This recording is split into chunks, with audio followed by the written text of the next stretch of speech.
Amigos de Ciencia Fácil, bienvenidos a su curso de física en el módulo de la mecánica. Hoy veremos la segunda condición de equilibrio. Y la segunda condición de equilibrio nos dice lo siguiente. Para que un cuerpo esté en equilibrio de rotación, la suma de los momentos o torcas de las fuerzas que actúan sobre él respecto a cualquier punto es cero. Esto se expresa matemáticamente mediante la siguiente ecuación. La suma de torcas o momentos siempre es igual a cero, lo cual significa que si nosotros queremos que este sube y baja se quede en equilibrio, es decir, no haya movimientos de rotación, entonces la torca de este lado y la torca de este lado tiene que sumar cero. Esta condición de equilibrio, de hecho, es el principio de cómo funcionan las balanzas antiguas. Para que los brazos de la balanza queden en perfecto equilibrio, la suma de las torcas debe de ser cero.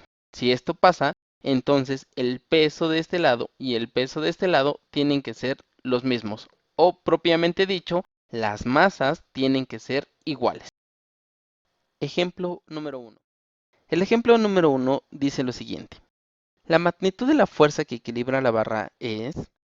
En este ejercicio nos piden encontrar cuál es la fuerza 2 que hace que esta barra permanezca en equilibrio. El punto de aplicación se encuentra a 3 metros de la fuerza 2 y a 7 metros de la fuerza 1. Recordemos que la segunda condición de equilibrio nos dice que la suma de torcas en el sistema debe de ser cero. Por lo tanto, la torca 1 debido a la fuerza 1 más la torca 2 debido a la fuerza 2 debe de ser cero. Para la torca 1 tenemos lo siguiente. Menos F1, que es la fuerza aplicada, que es de 20 Newton, multiplicado por R1, que en este caso es el brazo de palanca con respecto a la fuerza 1. El signo menos, recordemos que es porque esta fuerza haría girar a la barra en sentido horario. Así simplemente esto nos queda como menos 20 Newton multiplicado por 7, lo cual nos da menos 140 Newton metro. Para la torca número 2, tenemos que la torca en este caso sería positiva, puesto que esta fuerza haría girar la barra en forma antihoraria. Así simplemente, la torca 2 sería F2 por R2. Recordemos que F2 es la fuerza de terminar y R2 es el brazo de palanca con respecto a F2, que en este caso tendría un valor de 3 metros.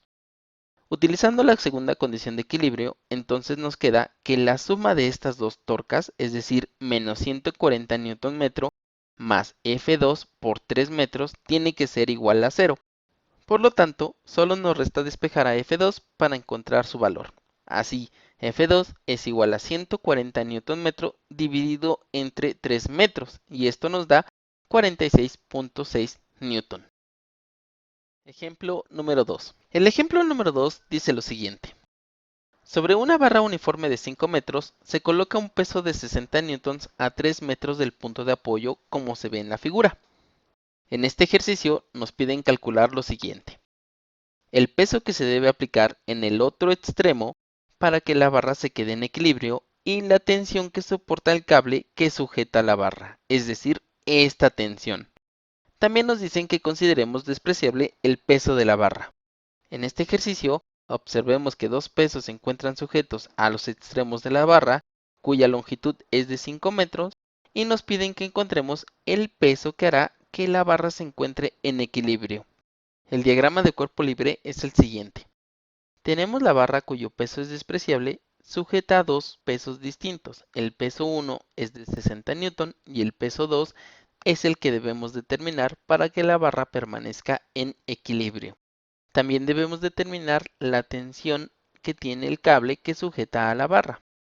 Recordemos que para que el cuerpo esté en equilibrio de traslación y de rotación, se deben de cumplir las dos condiciones de equilibrio, la ecuación de equilibrio traslacional y la ecuación de equilibrio rotacional. La suma de fuerzas en el sistema simplemente será la tensión del cable menos el peso 1 menos el peso 2. Y las torcas o momentos que actúan en el sistema es la torca producida por el peso 1 menos la torca producida por el peso 2. Entonces, la ecuación 1 simplemente nos quedará de esta forma. La tensión menos 60 newton menos el peso 2 es igual a 0. Por lo tanto, la tensión tiene que ser 60 newton más el peso 2. Para calcular el valor de la tensión, debemos conocer el peso que equilibrará el sistema, usando la segunda condición del equilibrio. La segunda condición del equilibrio nos dice entonces que P1 por R1 menos P2 por R2 es igual a 0. Por lo tanto, P1 por R1 es igual a P2 por R2. Despejando a P2 tenemos lo siguiente. P2 es igual a P1 por R1 dividido entre R2. Sustituyendo los valores tenemos lo siguiente. 60 newton, que es el valor del peso 1, multiplicado por R1, que es de 3 metros, dividido entre 2 metros. Haciendo la operación, esto nos queda como 90 newtons. Por lo tanto, la tensión es igual a 60 newton más el peso 2, que como ya vimos es de 90 newton, y por lo tanto la tensión debe de ser de 150 newtons.